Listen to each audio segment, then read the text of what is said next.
देवाची या गावा घेऊ तेथेची विसावा, देवा सांगू सुख दुःख, देव निवारील भूक. देवाला सुख सांगायचं असेल तर त्यालाच सांगायचं, दुःख सांगायचं असेल तर त्यालाच सांगायचं. संसारी माणसाला सुख आणि दुःख सांगायच्या भानगडीत पडायचं, कारण संसारी माणसं अजून ट्रॅफिक वाढवतात. बघा ना, तुम्ही सरळ सांगा ना, जा ना, कसं काय चाललंय, बरं आहे का हो? समोरनं उत्तर येतं, बरंच म्हणायचं. माझं उत्तम चाललंय असं म्हणणारी माणसं खूप कमी आहेत. माझं सगळ्यात छान चाललंय, एकदम उत्तम आहे, आरामात आहे असं म्हणणारी माणसं कमी आहेत. चालायचंच, कसं तरी चाललंय, बरंच म्हणायचं, अशी निगेटिव्हिटी असणारी माणसं खूप आहेत आजूबाजूला आमच्या. आणि लोकांचा नकार आमची असलेली ऊर्जा खाऊन टाकतो. त्यामुळे नकारार्थी माणसाच्या सहवासात राहायचंच नाही. फार कायम साधू संत सत्पुरुष संतांचा संग, ग्रंथांचा संग, आणि मग संतांच्या सहवासात आल्यानंतर जीवनाकडे बघण्याचा अत्यंत सुंदर असा दृष्टिकोन आम्हाला प्राप्त होतो, जो तुकोबराय आम्हाला या अभंगाच्या माध्यमातून देतायत.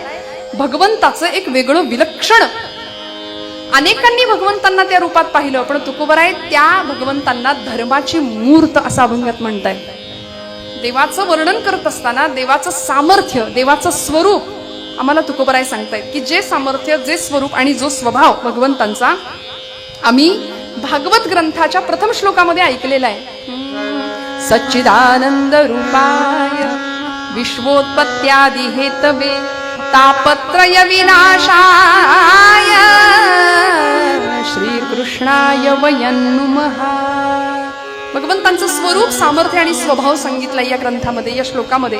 देव कसा आहे? सच्चिद आनंद रूपाय, सत्स्वरूप आहे, चित स्वरूप आहे आणि आनंद स्वरूप आहे. विश्वोत्पत्त्यादि हेतवे, हे देवाचं सामर्थ्य आहे. सगळं विश्व त्यांनी निर्माण केलंय. विश्वाच्या उत्पत्ती, स्थिती आणि लय या तीनही गुणांना किंवा तीनही स्थितींना तो कारण आहे. विश्वाची उत्पत्ती त्यांनी केली, पालन पोषण त्यांनीच केलं आणि संहार करता सुद्धा तोच आहे. एकोहम बहुस्याम असं त्याला वाटलं, तो एकटा होता, अनेक झाला, अनेकाची निर्मिती केली आणि एवढं सगळं करून सगळ्यामध्ये आहे आणि कशातच नाही असा तो भगवंत. आणि शेवटचं तिसरं त्याचं स्वरूप किंवा त्याचा स्वभाव सांगितला, तापत्रय विनाशाय. देव त्रिविध तापांचं निराकरण करणारा किंवा त्रिविध तापांपासून आमची मुक्ती करणारं ते परमात्म तत्व आहे, ते ब्रह्म आहे, ते अखिलकोट ब्रह्मांडाचं नायकाचं स्वरूप आहे. तुकोबराय या अभंगामध्ये त्याची स्तुती गातायत. एखाद्याची स्तुती तेव्हाच गावी लागते. आता व्यवहारामध्ये सुद्धा आपण असंच करतो, एखाद्याकडून काही आपलं काम असेल किंवा काम साधायचं असेल तर आपण त्याची स्तुती गातो. बाबा तुझ्यासारखं माणूस मिळणार नाही, तू आहेस म्हणून. चार बायका एकत्र जमल्या, आपण म्हणतो तुला म्हणून सांगतील बाई, तू आहेस म्हणून. तुझ्यासारखा स्वभाव कुठं बघितलं नाही, जरा 100 रुपये देते का ग? एखाद्याची स्तुती करावी. आता तुकोबरायांची अशी भावना नाहीये, पण भगवंत षड्गुणैश्वर्य संपूर्ण आहे, गुणाचा स्वामी आहे, तो गुणाधीश आहे भगवंत, गुणासंपन्न असलेला परमात्मा आहे. मग त्याचे गुण तुकोबराय आधी गातात आणि मग पुढच्या सगळ्या चरणांमध्ये महाराज त्याला गोड असं मागणं मागतायत, गोड मागणी करतायत, की देवा तू कसा आहेस? तू धर्माची मूर्त आहेस, धर्माची तू मूर्ती. तुझं सामर्थ्य असं आहे, पाप आणि पुण्य या सगळ्याचा लेखाजोखा तुझ्याकडे आहे. किंबहुना आम्ही काय करावं? सकल विश्वावर तुझी सत्ता असल्या कारणाने आमचं पापही तुझ्या हातात आहे आणि आमचं पुण्यही तुझ्या हातात आहे. वस्तुतः हाच प्रश्न भगवद्गीतेमध्ये, लक्ष देऊन ऐका, अर्जुनाने भगवंतांना विचारला होता, की देवा तू असं म्हणतोस विभूती योगामध्ये इंद्रियाणाम मनश्चास्मी, सकल इंद्रियांच्या मध्ये मन म्हणजे मी आहे. तर मग मला सांग, अथ केन प्रयुक्तोयम पापंचरति पुरुषः अनिच्छन्नपि वार्षणेय बलादीव नियोजितः. जर मन म्हणजे तू असशील तर अथ केन प्रयुक्तोयम पापंचरति पुरुषः. माणूस पाप का करतो? आणि पाप शरीर नाही करत, पाप मन करतं. आधी मनात पाप वासना किंवा पाप भावना येते आणि मग शरीराकडून कर्म घडतं. मग देवा जर मन म्हणजे तू असशील तर मनुष्य पाप करतो, मग या पापाची जबाबदारी तू घ्यायला तयार आहेस का? तेव्हा भगवंत आपले हात वर करतात, हे बघ तुमचा त्या पापाशी माझा संबंध नाही आणि पुण्याशी संबंध नाही, मी निराळा आहे सगळ्यापासून. का? रजस्तवश्च मनस्व वंश दोषा उदारतो. ते मन रजतमांच्या आहारी जातं आणि पाप करतं. मग मी कुठे आहे? अत्यंतिक सात्विकता ज्या ठिकाणी आहे तिथं मी आहे, असं भगवंत गीतेमध्ये सांगतात. आणि हे तुकोबांना ज्ञात आहे, कारण महाराजांची गाथा किंवा महाराजांचे अभंग हे असे तसे नाही आले. महाराज म्हणतात, पाहिली पुराणे धांडोळीली दरुशने. आम्ही असं तसं नाही बोलत, मनाला येईल ते वेदांचा तो अर्थ आम्हासीच ठावा, इतरांनी वाहवा भार माथा. त्यामुळे अनेक प्रकारची पुराणं शास्त्र धुंडाळून आम्ही मग हा वेदांचा अर्क तुमच्यापर्यंत आणून ठेवलाय की भगवंताचं असं स्वरूप, त्याची अशा स्वरूपामध्ये स्तुती केली की आता धर्म हा शब्द जिथं येतो ना तिथं पाप आणि पुण्य, विधी आणि निषेध, हे करावं आणि हे करू नये, हे आपोआप येतं. त्याच्यामध्ये अनुस्यूतच आहे. म्हणून भगवंताचं वर्णन करताना तुकोबराय प्रथम चरणामध्ये करतायत, धर्माची तू मूर्ती. देवा, मी तुला मागायला आलोय. तू कसा आहेस? तू धर्माची मूर्त आहेस. परमात्मा गोपाल कृष्ण असू दे, पंढरीनिश परमात्मा असू दे, अगदी सगळेच अवतार आमचे ज्यावेळी अवतार घेतात, दशावतार आपल्याला माहिती आहेत. भागवतामध्ये 24 अवतारांच्या कथा आहेत. हे सगळे भगवंतांचे अवतार कशासाठी अवतार घेतात? त्या अवतारामागचं एकच रहस्य भगवद्गीतेमध्ये भगवंतांनी सांगितलंय. परित्राणाय साधूनां विनाशाय च दुष्कृतां धर्म संस्थापनार्थाय संभवामि युगे युगे. पुन्हा पुन्हा संभव, पुन्हा पुन्हा गर्भवास, पुन्हा पुन्हा युगायुगांमधून मी अवतार का घेतो? तर याचं एकच कारण आहे, धर्मरक्षावया अवतार घेसी आपुल्या पाडिसी भक्तजना अंबऋषीसाठी जन्म सोशी येले दुष्ट निर्दाळिले किती एक. मी पुन्हा पुन्हा अवतार, पुन्हा पुन्हा जन्म का घेतले? तर धर्माचं रक्षण करण्याकरता. साक्षात धर्मच भगवंतांच्या रूपाने प्रत्येक वेळी अवतीर्ण झाला. म्हणून तुकोबराय सांगतात की तू देवा असा तसा नाही, तू साक्षात धर्माची मूर्त आहेस. आणि वसिष्ठ मुनी भगवान प्रभू रामचंद्रांना सांगतात, रामो विग्रहवान धर्म. रामप्रभू साक्षात धर्माची मूर्त आहे. आणि रामप्रभूंचा हा उत्सव आहे. काय प्रभूंचं रूप आहे? तुलसीदासांनी वर्णन केलं, श्रीरामचंद्र कृपालु भज मन हरण भाव मन दारुण. श्रीरामचंद्र कृपालु भज मन हरण भाव भय दारुण. श्रीराम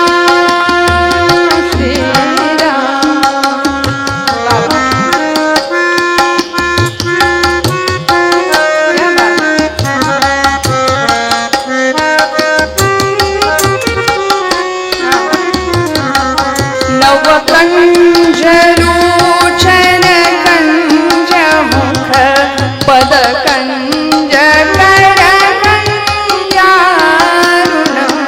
नवकंज लोचन कंज मुख पद कंज कर कंजारुण. श्रीरामचंद्र कृपालु भज मन हरण भाव भय दारुण. श्रीराम श्रीराम. कंज म्हणजे कमळ. किती सुंदर रूप आहे, किती देखणं रूप आहे भगवंतांचं. राजस सुकुमार मदनाचा पुतळा. ही धर्माची मूर्त कशी आहे? नवकंज लोचन, कंज मुख पद कंज कर कंजारुण. कमळासारखे नेत्र, कमळासारखे सुकोमल पाय, कमळासारखे हात भगवंतांचे. कृष्णावतारामध्ये सुद्धा तो तसाच होता. नीलवर्ण मेघश्याम होता.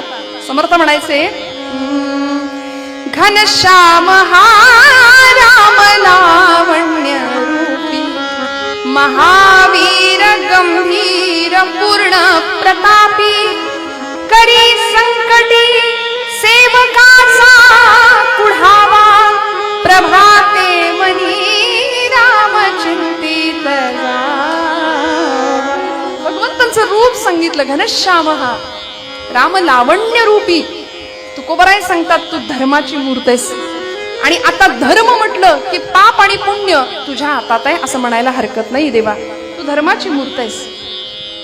500 वर्ष प्रभू रामचंद्र साक्षात धर्म सिंहासनावर बसायला वेळ लागला. या भारताच्या इतिहासामध्ये बाबरी मशिदीचा इतिहास आपण जाणतो. इतक्या दिवसांनी, इतक्या वर्षांनी प्रभूंना सिंहासनावर बसवलं. 2024 साली साक्षात धर्म सिंहासनावर बसला. त्या प्रभू रामचंद्रांना 14 वर्षाचा तरी वनवास, पण इथं 500 वर्ष प्रभूंना लागली हो गादीवर बसायला. प्रभू गादीवर बसले, पण समाजामध्ये नको ती मंडळी पुन्हा एकजूट व्हायला सुरुवात झाली नाही का? म्हणून आम्ही भगव भगव भगव करता करता जातीपातीमध्ये इतके विभागले गेलो किंबहुना संतांना सुद्धा जातीत वाटलं. ज्ञानोबराय अमुक एका जातीचे, तुकोबराय अमुक एका जातीचे, सौतामाळी अमुक एका जातीचे, गोरोबा काका अमुक एका जातीचे, कान्होपात्र अमुक एका, सगळ्या संतांना जातीत वाटलं आणि आम्ही मातीत जायची वेळ आली की आता, नाही का? सगळ्यांना जातीत वाटायला लागलो आम्ही. कधी कधी छत्रपती शिवप्रभूंची शिवजयंती झाली, आता मध्ये तिथीनी झाली, तारखेनी झाली, मोठ्या प्रमाणात सोहळे साजरे झाले. पण राजांना म्हणावंसं वाटतं, राजे माफ करा, तुम्ही मराठा या शब्दाची जी व्युत्पत्ती किंवा व्याप्ती मांडली होती ना स्वराज्यामध्ये, त्या शब्दाचा अत्यंत चुकीचा अर्थ आम्ही लोकांनी घेतला. मराठा म्हणजे आम्ही फक्त 96 कुडी 92 कुडी एवढंच म्हणत बसलो.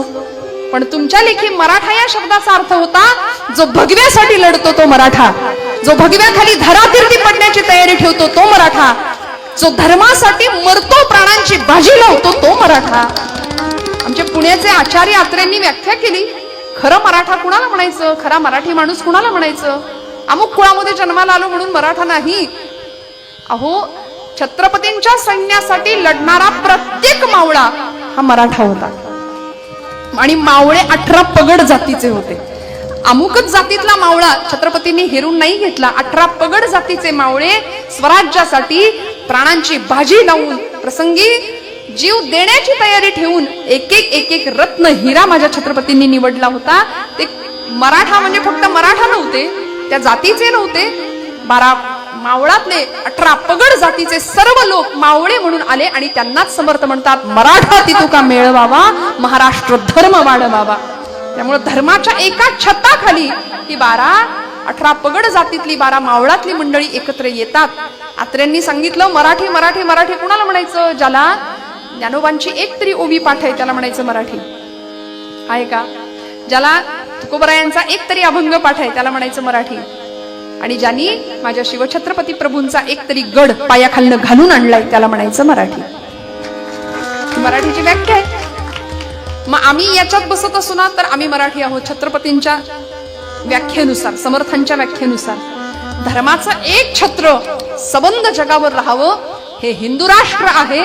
आणि हिंदुत्वाची खरी गरज किंवा हिंदुत्वाची खरी संकल्पना तुमच्या माझ्या रक्तारक्तात पेरली जावी, याकरता स्वराज्याचा घाट होता, याकरता संतांचे विचार होते. आणि म्हणून तुकोबराय सांगतात, देवा धर्माची तू मूर्ती. कुठला धर्म?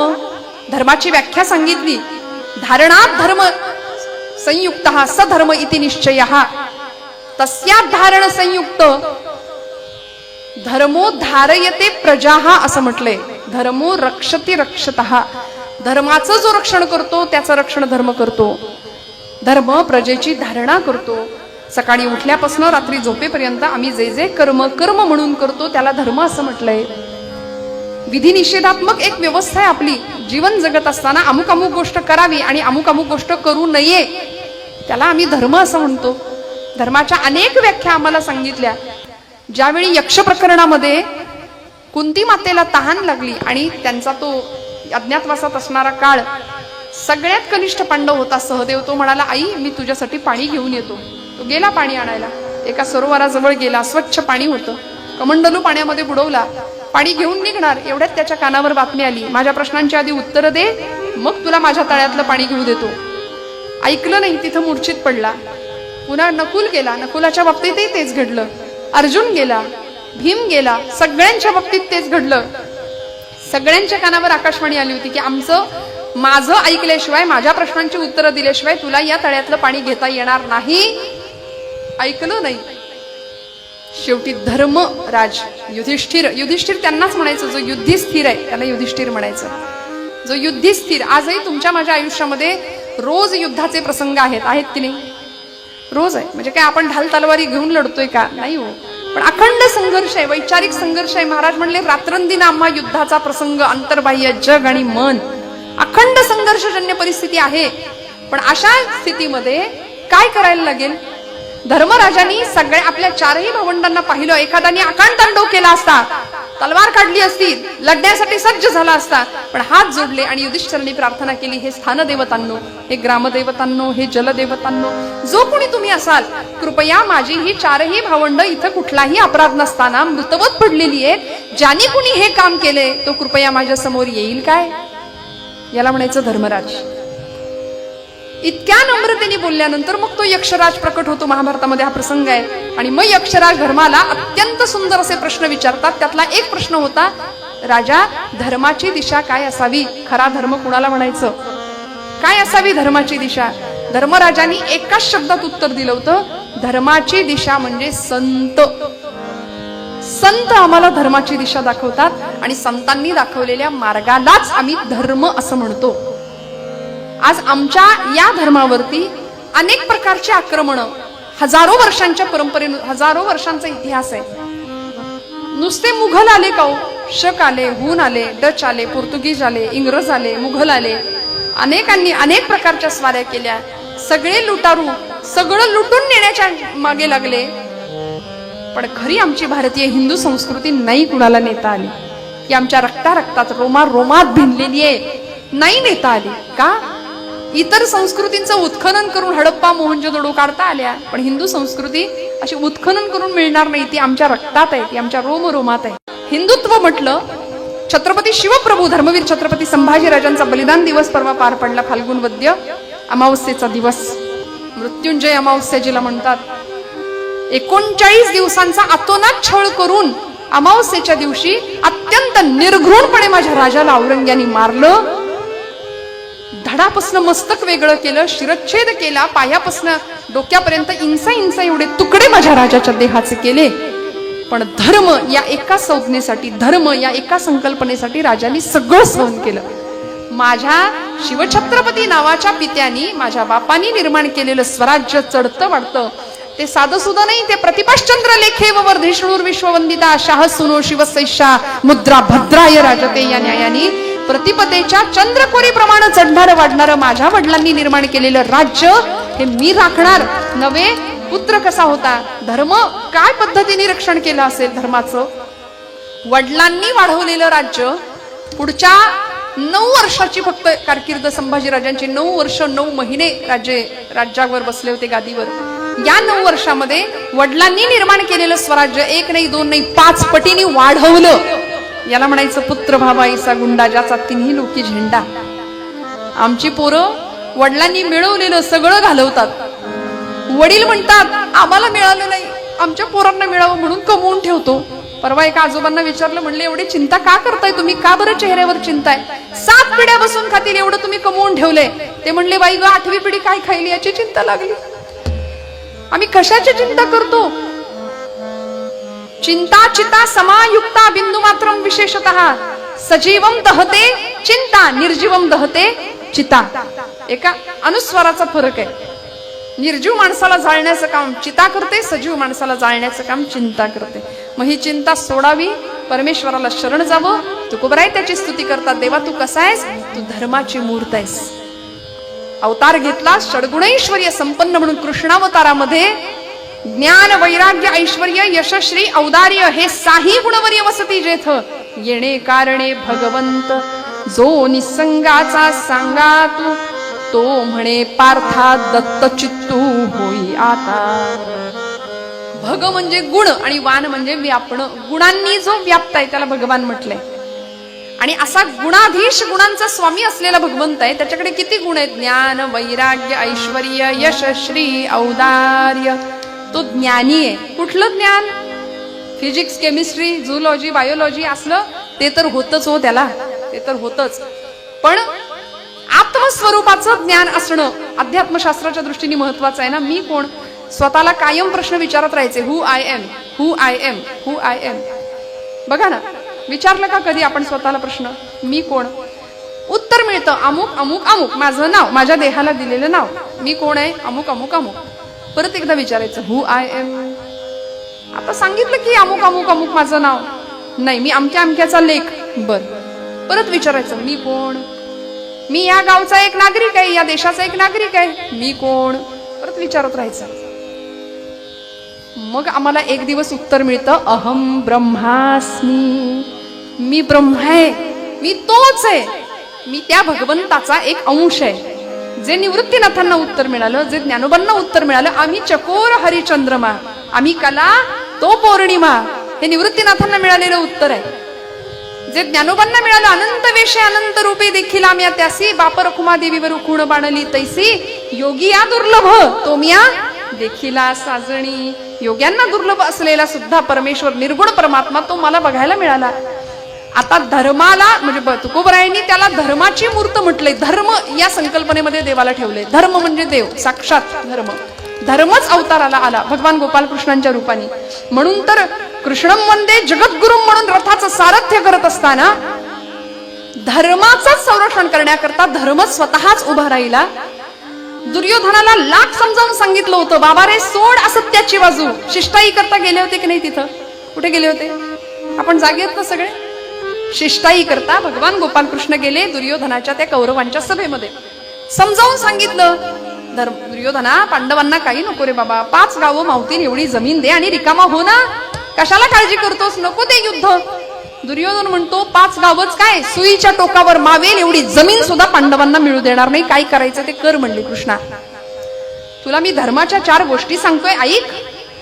दुर्योधन म्हणतो जानामि धर्मम नच मे प्रवृत्ती. मी धर्म जाणतो पण मी धर्माने वागू इच्छित नाही. माझी ती प्रवृत्तीच नाही. मी धर्म जाणत नाही असं नाही, मी धर्म जाणतो. जानामि अधर्मम नच मे निवृत्ती. मी अधर्म जाणतो पण मी अधर्म सोडणार नाही, तिकडून निवृत्ती घेणारच नाही. त्यामुळे धर्म अधर्म खरा समजावून सांगण्याकरता भगवंतालाच धर्म रूपाने अवतीर्ण व्हावं लागलं. आणि मग धर्म पालन करणाऱ्यांच्या मागे स्वतः हा धर्म उभा राहिला. धर्माचं रक्षण करणाऱ्यांच्या मागे स्वतःच धर्म रक्षण करता उभा राहिला. कशा पद्धतीने रक्षण केलं, किती पद्धतीने रक्षण केलं ते मी सांगायला नको. कृष्णचरित्र रामचरित्र आपण जाणता. रावणाचा विध्वंस केला, रावण वध केला, खऱ्या अर्थी धर्मरक्षण केलं भगवंतांनी. कंसाच्या छातीवर मुष्टी प्रहार त्रैलोक्याचा भार होऊन भगवंत आले. कंस संपला, धर्माचं रक्षण केलं भगवंतांनी. अनेक भक्तांचा संहार केला, पालन केलं, पोषण केलं. अनेक अवतारामध्ये प्रल्हादासारख्या लहान बाळासाठी भगवंत त्या दैत्याच्या सगळ्या अटी मंजूर करून ना मानव ना दानव ना घरात ना बाहेर ना दिवसा ना रात्री म्हणून नरसिंह रूपाने जन्माला आले, अवतार घेतला. काय करावं या धर्माच्या मूर्तीने? साक्षात धर्मच पुन्हा पुन्हा पुन्हा पुन्हा भगवत अवतार म्हणून जन्म घेत होता, मूर्त स्वरूपामध्ये येत होता. म्हणून तुकोबरायांनी त्याचं गुणगान गायलं, त्याची स्तुती केली. धर्माची तू मूर्ती पाप पुण्य तुझे हाती. आणि आता देवा तू असा आहेस ना, तू एवढा मोठा आहेस ना, तुझी सत्ता, तुझं सर्व व्यापकत्व, तुझं सामर्थ्य मी तुला सांगतोय, त्याची प्रार्थना केली बरं का. आता ज्याला मागायचंय तो केवढा मोठा आहे महाराज त्याचं वर्णन करतात. तुका म्हणे व्यापक नभा होई अणुचाही गाभा. एवढा व्यापक आहे भगवंत, किती त्याचं व्यापकत्व सांगावं. विश्वरूप दर्शन योगामध्ये भगवान गोपालकृष्ण अर्जुनाला दर्शन देतात. अनंत रूपोदर वक्त नेत्रम पश्यामि त्वां सर्वतोऽनंत रूपम नान्तं न मध्यम न पुनस्तवादिं पश्यामि विश्वेश्वर विश्वरूपम. अनंत बाहूदर वक्त नेत्रम, आधी नाही अंत नाही मध्य नाही, काहीच कळेना त्याचं. अखिल कोट ब्रह्मांडाचा नायक, केवढी मोठी व्याप्ती आहे त्याची. गोबा म्हणतात तू आकाशा इतका विशाल आहेस आणि अणोरणीयान महतो महियान असं श्रुती सांगते. म्हणजे मुंगी होऊन मुंगीच्या देहात राहतोस आणि हत्ती होऊन हत्तीच्या देहात राहतोस, हे तुझं सर्व व्यापकत्व आहे. मग अशा भगवंताला मागायचंय, मग मागणं सुद्धा तसंच नको का? मागणं तसंच मागितलं पाहिजे ना. आता हे आमचं मागणं फार वेगळं असतं. आमची झोळी कायम फटकीच असते, किती द्या. वास्तविक त्यांनी आम्हाला इतकं दिलंय बरं का, पण तरी सुद्धा आमचं मागणं काही केल्या संपतच नाही. जुनं भावगीत मी बऱ्याचदा म्हणते, आपण सगळ्यांनी ऐकलं असेल कदाचित. जे वांछिले ते तू दिले. किती देतो तू? इच्छा करा, तो कल्पतरू आहे. इच्छा करायचा अवकाश भगवंत देतात. अशक्य ही शक्य करतील स्वामी. जे वांछिले ते तू दिले. कल्पद्रुमा हे आदिमा हे अंतिमा हे आदिमा हे अंतिमा.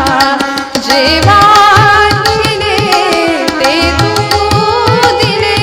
कल्पद्रुमा हे आदिमा हे अंतिमा. वा वा.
आम्ही कितीही मागायला गेलो तरी आमची झोळी कायम भटकी असते. आम्हाला कितीही त्यांनी दिलं तरी सुद्धा, पण त्याच्याकडे काय मागायचं असतं. खरं सांगू का, पेशवाईतली एक गोष्ट आमचे जुने कीर्तनकार नारदी कीर्तनामध्ये शक्यतो हा दृष्टांत बऱ्याचदा सांगायचे. पंडिती काव्य ज्याला म्हणतात बरं का, डोंगर पोखरून उंदीर काढणे, बऱ्याच जणांनी ऐकलं असेल. काय, पेशवाईच्या काळामध्ये पेशवे सरकार असे निघालेत रस्त्यानी आणि थंडीचे दिवस, एक असा रस्त्यावर माणूस बसलेला आहे. आता दाता कोण आहे म्हटल्यानंतर काय मागितलं पाहिजे. तुकोबारायांना ठाऊक आहे, देणारा सर्वज्ञ, सर्वसाक्षी, सर्वशक्तिमान भगवंत आहे. मग त्याच्याकडं मी काय मागितलं पाहिजे, म्हणून तुकोबाराय पुढचं मागणं मागतातच आहे. पण देणारा कोण आहे याची ओळख होणं फार गरजेचं असतं. मग काय मागितलं जावं, ते पेशवे असे निघाले होते रस्त्यानी. एक माणूस असा थंडीने कुडकुडत त्या कठ्ठ्यावर बसलेला आणि पेशव्यांनी त्याला विचारलं, बाबा रे काही तुला हवं आहे का, काही मदत हवी आहे का. तो म्हणाला हो हो, आणि त्यांनी मागायला सुरुवात केली. येथे सह्याद्री कन्या पतिसुत ललना यौवना माझी जेव्हा रामस्त्री नाम काना त्यजुनी उरत जे पीडिते फार आम्हा हस्ती हस्तैंद्र वृंदांतक मुख रिपुचे नाम पूर्वार्ध नाही याला स्मासुतेशा अरि अनुज सखी स्वल्पही येत नाही. पंढरीनाथ महाराज की जय. आता याचा सगळ्याचा अर्थ मी थोडक्यात सांगते, आपण टेन्शन घेऊ नका अजिबात. येथे सह्याद्री कन्या पतिसुत ललना यौवना माझी जेव्हा. आता पटपट पटपट जागे असेल तर मला उत्तर दे, ते रिवर्ब बंद करावं. पंढरीनाथ महाराज की जय. येथे सह्याद्री कन्या, सह्याद्री पर्वत आहे, पर्वताची कन्या कोण कोण बोला ना, तुम्ही जागे, आपली ओळख नाही का, तुम्ही नाराज आहे का माझ्यावर. हा म्हणा ना. येथे सह्याद्री कन्या, सह्याद्री कन्या म्हणजे पर्वताची मुलगी. कुणाला म्हणता येईल, कुणाला, जी पर्वतातून उगम पावते ना ती कोण, नदी. याला पंडिती काव्य म्हणायचं बरं का. सह्याद्री कन्या पती सुत ललना, तिचा पती म्हणजे कोण, बोला पटपट, पूर्वरंग संपवायचंय पटकन आपल्याला. येथे सह्याद्री कन्या पती, तिचा पती समुद्र. नदी कुणाला जाऊन मिळते, समुद्राला. पती सुत, आता त्याचा पुत्र कोण, समुद्राचा पुत्र कोण. येथे सह्याद्री कन्या पती सुत. अडकली आपली गाडी इथं बरं का. आता सांगा पटकन, त्याचा पुत्र कोण. बरं जाऊ दे, आपण सगळे आपले ते दिवस आठवा बरं जुने. लक्ष्मी कौस्तुभ पारिजात कसुरा. आठवलं का आपलं आपलं सगळ्यांना. धन्वंतरी, काय पुढे, चंद्रमा. तो जो चंद्र आहे की नाही, तो समुद्रातून आला म्हणून तो त्याचा पुत्र. हा, समुद्रातून निर्माण झाला तो पुत्र. मग येथे सह्याद्री कन्या पती सुत. इथपर्यंत आलो आपण, चंद्रापर्यंत उत्तर आलं. ललना, चंद्राची ललना कोण, चंद्राची बायको कोण, शर्वरी असं म्हणतात. रात्री, रात्र जी आहे ना ती चंद्राची ललना समजली जाते. येथे सह्याद्री कन्या पतिसुत ललना यौवना माझी जेव्हा. रात्र यौवनामध्ये येते म्हणजेच मध्यरात्र होते. पहिल्या ओळीचा अर्थ आहे मध्यरात्र झालीये, पहिल्या ओळीचा अर्थ आहे मध्यरात्र झालीये. दुसरी ओळ, येथे सह्याद्री कन्या पतिसुत ललना यौवना माझी जेव्हा राम स्त्री नाम काना त्यजुनी उरत जे पीडिते फार आम्हा. राम स्त्री, रामाची स्त्री सीता. नाम काना, सीता या नावातला एक काना आहे तो काढून टाका, काय उरतं, सीत. हा, राम स्त्री नाम काना त्यजुनी उरत जे पीडिते फार आम्हा. सीत म्हणजे, आता उकडते सोडून दे आपण, सीत या शब्दाचा अर्थ आहे थंडी. दुसऱ्या ओळीचा अर्थ आहे थंडी खूप वाजतीये. पहिल्या ओळीचा अर्थ आहे मध्यरात्र झालीये, थंडी खूप वाजतीये. आता हे साधं बोलता आलं असतं की नाही, पण हे पंडिती काव्य यालाच म्हणायचं. पुढची ओळ आहे, हस्ती हस्तैंद्र वृंदांतक मुख रिपुचे नाम पूर्वार्ध नाही. हस्ती म्हणजे हत्ती, हत्तींचे कळपच्या कळप. हस्ती हस्तैंद्र म्हणजे हत्तींचा तो राजा आहे ना, तो हत्तीचे कळप सुद्धा, त्यांचा वृंद म्हणजे कळप सुद्धा ज्याला घाबरून पळतात, असा कोण आहे, हस्ती हस्तैंद्र. बरोबर आहे ना, सिंहाला घाबरून हत्ती सुद्धा पळतो, हत्तीचे कळप पळतात, जंगलचा राजा असलेला. वृंदांतक मुख रिपुचे. आता सिंहाचं मुख असं मुख आहे, असा कोण आहे? हस्ती हस्त इंद्र वृंदांतक मुख, सिंहाचं मुख आहे असा कोण आहे? आता मगाशी ज्याचं उदाहरण सांगितलं, नर सिंह भगवंत आपले. हस्ती हस्त इंद्र वृंदांतक मुख रिपुचे, त्याचा रिपू नरसिंहाचा रिपू कोण? कशा करता, कुणाला मारण्याकरता नरसिंहाने अवतार घेतला? हिरण्यकश्यपू. नाम पूर्वार्ध नाही, म्हणजे हिरण्य आणि कश्यपू या नावातला पूर्वार्ध नाही. पूर्वार्ध म्हणजे हिरण्य काढून टाकलं. हिरण्य म्हणजे सोनं. श्री सुक्तामध्ये आपण ऐकतो, ओम हिरण्यवर्णाम हरिणीम सुवर्ण रजतस्रजाम. हिरण्य म्हणजे सुवर्ण, सोनं नाही म्हणजे थोडक्यात पैसा नाही, संपत्ती नाही आमच्याकडे. पहिल्या ओळीचा अर्थ आहे मध्यरात्र झालीये. दुसऱ्या ओळीचा अर्थ आहे खूप थंडी वाजते. तिसऱ्या ओळीचा अर्थ आहे पैसा नाही, कांबळं विकत घ्यायला. आणि मग शेवटचा अर्थ आहे, या लागी क्ष्मा सुतेशा अरी अनुज सखी स्वल्पही येत नाही. क्ष्मा, संस्कृतमध्ये क्ष्मा हा शब्द पृथ्वीला, धरणीला वापरतात. क्ष्मा म्हणजे पृथ्वी. या लागी क्ष्मा सुतेशा, पृथ्वीची सुत म्हणजे कोण? धरणीतनं कोण? कुणाचा जन्म झाला? बघा बाबा, आहेत ना सगळे जागे. सीता. तुम्ही म्हणाल हे कधी संपायचं? तिच्या धरणीतून सीतेचा जन्म झाला. सीत ईशा, सीतेचा ईश म्हणजे कोण? पती. तिचा पती कोण? सीतेचा पती राम. अरी, रामाचा अरी. या लागी क्ष्मा सुतेशा अरी, रामाचा अरी म्हणजे शत्रू कोण? रावण. अनुज, रावणाचा अनुज. अनुज म्हणजे धाकटा भाऊ कोण? कुंभकर्ण. चालेल ना, कुंभकर्ण. अनुज सखी, आणि त्याची सखी कोण? कुंभकर्णाची सखी निद्रा. कायम तो निद्रेत असायचा ना. स्वल्पही येत नाही पंढरीनाथ महाराज की हुश झाले एकदाची. या लागी क्ष्मा सुतेशा अरी अनुज सखी स्वल्पही येत नाही, म्हणजे झोप येत नाही. पहिल्या ओळीचा अर्थ आहे मध्यरात्र झालीये. दुसऱ्या ओळीचा अर्थ आहे थंडी खूप वाजते. तिसऱ्या ओळीचा अर्थ आहे पैसे नाहीयेत कांबळं विकत घ्यायला. आणि चौथ्या ओळीचा अर्थ आहे त्यामुळे झोप येत नाही. मग ते पेशव्यांनी त्याचं ते ऐकलं आणि ते म्हणले याची बुद्धिमत्ता किती मोठी आहे, वा वा वा. कांबळं तर दिलंच, पण कांबळं नावाचं गावच इनाम म्हणून त्याला देऊन टाकलं. अहो, मागणारं कोण आहे, देणारं कोण आहे याची जाणीव ठेवावी आणि त्यानुसार मागणं मागावं. तुकोबरायांनी दाता किती सर्वश्रेष्ठ आहे, किती श्रेष्ठ आहे त्याच्याकडे पाहिलं आणि मग मागणं मागतात. धर्माची तू मूर्ती, पाप पुण्य तुझे हाती.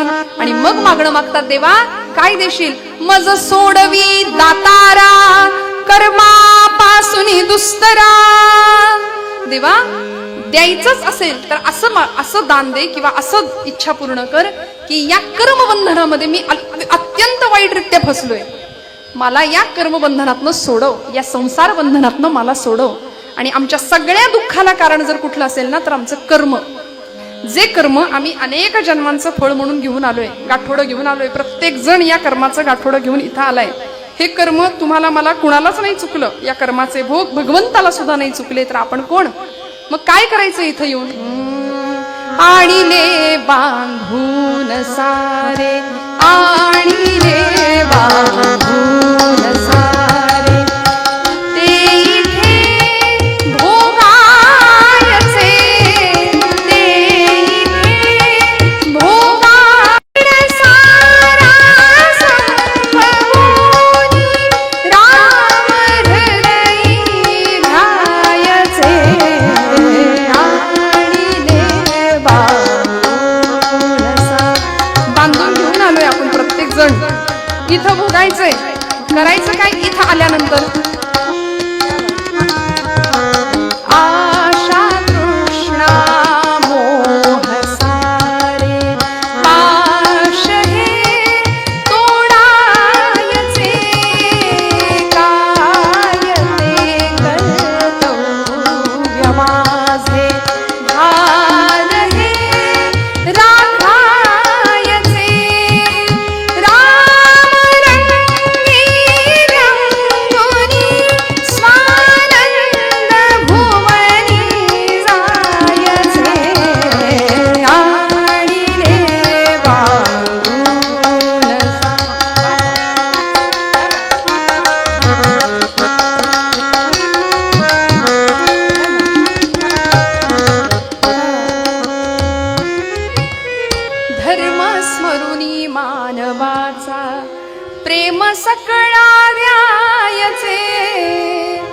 काय ते कर्तव्य माझे, भान हे राखायचे.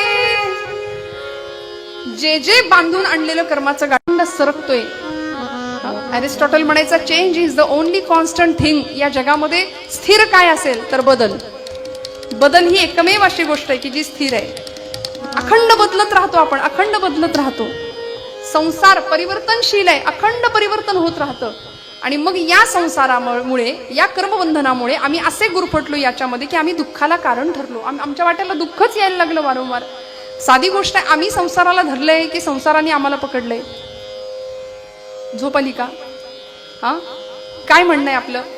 संसाराला आपण धरलंय. जुना दृष्टांत सांगितला जायचा, तुकोबरायांचं त्याच्यावर प्रमाण सुद्धा आहे.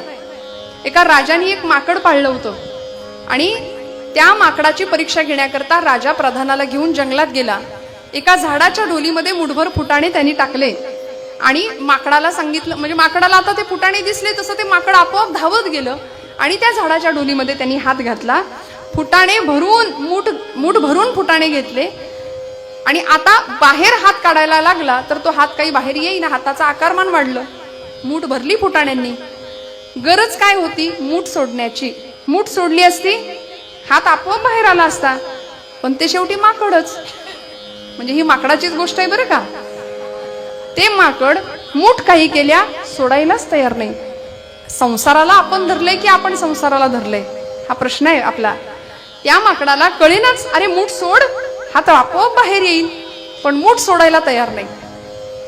गरज होती मूठ सोडण्याची. राजाने युक्ती केली, प्रधानाला सांगितलं, एक पेढ्यांचं ताट आणून ठेवा बरं, माकडाला दिसेल अशा अंतरावर. त्या माकडाला दिसेल अशा अंतरावर पेढ्यांचं भलं मोठं ताट आणून ठेवलं. ते माकड बरं का, पेढ्यांकडे पाहतंय पण मूठ काही सोडेना. पेढ्यांकडे लक्ष आहे, पेढ्यांकडे पाहतंय, मूठच सुटेना त्याची. गरज काय होती? मूठ सोडण्याची. हात आपोआप बाहेर आला असता. फुटाणे श्रेष्ठ की पेढे श्रेष्ठ? पेढे मिळाले असते ना, पण पेढ्यांकडे पाहतंय पण फुटाणे सोडायला तयार नाही. मग राजाने एक युक्ती केली, पोत भरून फुटाणे आणून ठेवले त्याला दिसेल अशा अंतरावर. मग मूठ सुटली. बघा, त्यापेक्षा म्हणजे मिळालेल्या सुखापेक्षा सर्वोच्च सुख आम्हाला प्राप्त होतंय. नश्वर अशा प्रापंचिक सुखापेक्षा साक्षात भगवत परमात्म्याचं सुख संतांनी आम्हाला दिलंय. सर्व सुखाचे आगर बाप रखुमा देवी वरू. तुका म्हणे माझे हेच सर्व सुख पाहिन श्रीमुख आवडीने. सगळं सुख तिथं विटेवर वाट पाहतय ना आपली, हे कळतंय. पण मूठ सुटेना माकडाची, पण मूठ सुटेना. आपल्या सगळ्यांची मूठ सुद्धा अशीच आपण आवळून धरली आहे ना. संसार सुटत नाही. कर्मबंधनामध्ये इतके अडकलो, कर्माचे भोग भोगतोय. पण हे कर्मभोग सुद्धा शिथिल करण्याचे काम परमात्मा करू शकतो. या कर्मबंधनातनं सुद्धा सुटका करण्याचं काम परमात्मा करू शकतो. म्हणून तुकोबराय सांगतात, दुस्तर असं कर्मबंधन माझ्या मार्गात आलंय, त्या कर्मबंधनातनं माझी मुक्तता कर परमेश्वरा. मज सोडवी दातारा कर्मापासून दुस्तरा. करिसी माझा अंगीकार, मला स्वीकार भगवंता, माझा अंगीकार कर. जसा गणिका असलेल्या कान्होपात्रेचा सुद्धा तू अंगीकार केलास. ध्रुव बाळाला, प्रल्हादाला, सुदाम्याला सगळ्यांना जवळ केलंस. एका कुब्जेला सुद्धा तू कृपा केलीस. अनेक भक्तांचा उद्धार केलास. तसा माझा सुद्धा अंगीकार कर. आणि मग तुकोबराय सांगतात, जीवीच्या जीवना तुका म्हणे नारायणा. पंढरीनाथ भगवान की. तू माझ्या जीवाचा सुद्धा जीव आहेस. जीवीच्या जीवना, माऊलींची सुद्धा विरहिणी आहे. जीवीची या जीवा, प्रेम भावाची या भावा. तुझ वाचुनी केशवा बडे. जीवीची या जीवा, जीवीची या जीवा, प्रेम भावाची या भावा. जीवीची या जीवा, जीवीची या जीवा, प्रेम भावाची या भावा. जीवीची या जीवा. अतिशय सुंदर असं भगवंताचं आणि आपलं नातं तुकोबराय सांगताय, तू माझ्या जीवाचा सुद्धा जीव आहेस भगवंता, माझ्या आतमध्ये असलेली चैतन्य शक्ती की जी तू आहेस, तुझ्यामुळं मी चालतोय, बोलतोय, हसतोय. श्रोते हो, हे सगळं असावं जीवनामध्ये. परमेश्वराचा अत्यंत सुंदर असा वरदहस्त कृपाहस्त असावा. भगवत स्वरूप, भगवत विचार जर आमच्या जीवनाला त्याचा स्पर्श असेल ना, बघा ना, कपडे फाटले तर शिवता येतात, विचार फाटके असतील तर काय करायचं, कुठे शिवाल, किती टाके घालायचे, सगळ्या आयुष्याच्या चिंध्या व्हायला काय वेळ लागतो. त्यामुळे विचार समृद्ध जीवन असावं आणि मग संयम, संस्कार, कौशल्य, ज्ञानदृष्टी या सगळ्याचाच परिपाक जीवनामध्ये व्हावा, परिपोष जीवनामध्ये व्हावा. आणि मग जीवन असं समृद्ध एका विशिष्ट दिशेला उंचीवर जाऊन पोहोचावं. ते कसं होतं, ते कुणाचं होतं, उत्तर रंगामध्ये बघूया. पूर्व रंगात मी इथे थांबते. झालेल्या घेतलेल्या अभंगाचा एकदा आठव आणि मग उत्तर रंगाला सुरुवात.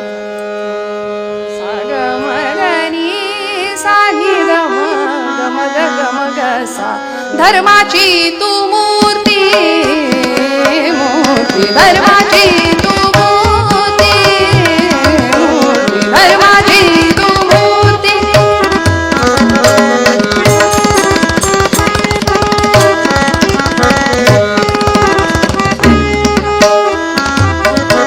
धर्माची तू मूर्ती,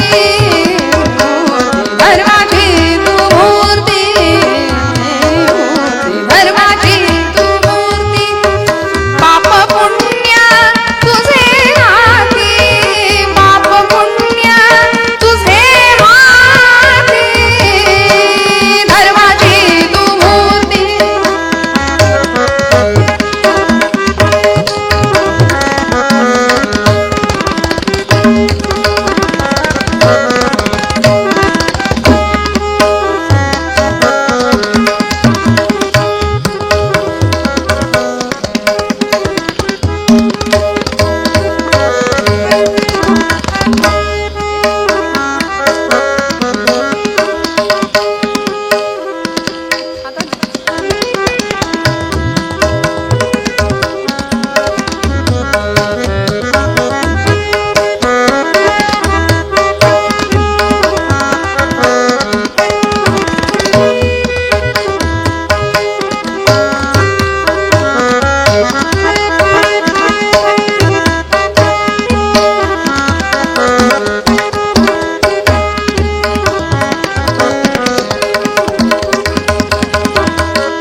जय जय रघुवीर समर्थ मंगलमूर्ती.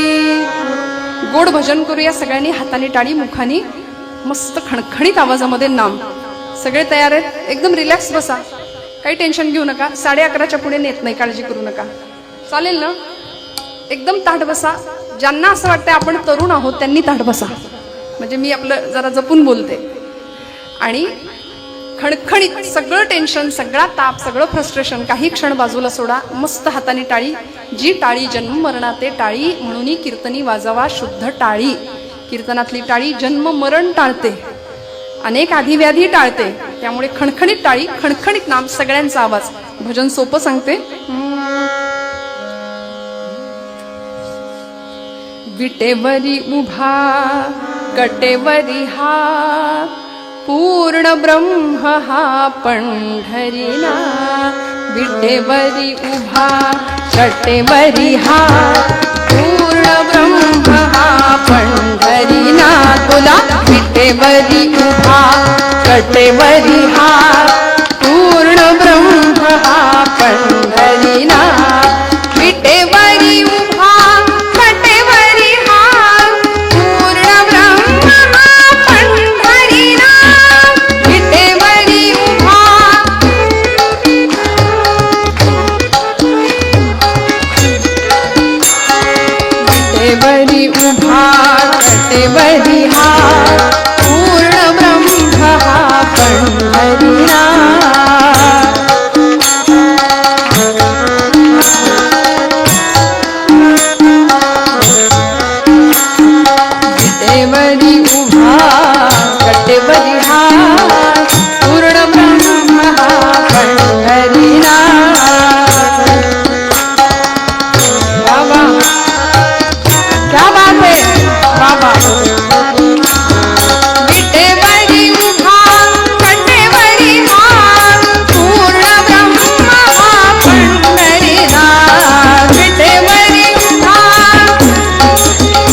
पंढरीनाथ भगवान की, राजाधिराज प्रभु रामचंद्र महाराज की जय. जय रघुवीर. तुमचा आवाज आला का आता? म्हणजे मला सांगा हो, तुम्ही मला काही ऐकू आलं नाही म्हणून विचारते. खणखणीत नाम घ्यावं तेव्हा भक्तीचा आनंद आहे. श्रोते हो, आमच्यापैकी बरीच मंडळी अशी टाळी वाजवतात. म्हणजे वाजू की नको, वाजू की नको, वाजू की नको म्हणतोय ते देवालाही कळलं नाही पाहिजे. हा, खणखणीत नाम घ्यावं, खणखणीत टाळी वाजवावी. मी कशाला माझं जात ग फिरते बहुत,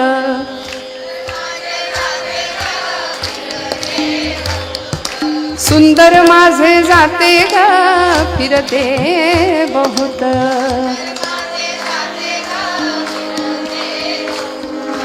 ओव्या गाऊ कौतुके तू ये रे बा विठ्ठला.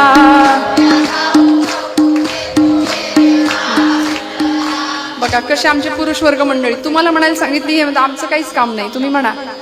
याचा अर्थ तुम्हाला काही लगेच कोणी दळण नाही आणून देणार दळायला. अहो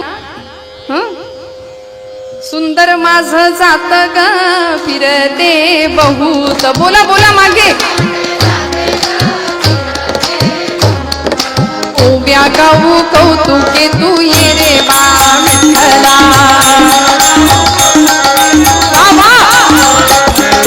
ये रे बा विठ्ठला. हो ये रे बा विठ्ठला. ये बा विठ्ठला तू ये रे बा विठ्ठला. ये बा विठ्ठला तू ये रे बा विठ्ठला. ये रे बा विठ्ठला तू ये रे बा विठ्ठला.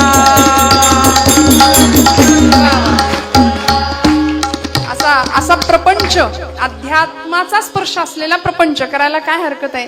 जनाबाईंचा होताच नव्ह. 14 माणसांचं दळण रोज दळायच्या त्या. हातामध्ये जातं असायचं, काम असायचं आणि मुखात अखंड नाम असायचं.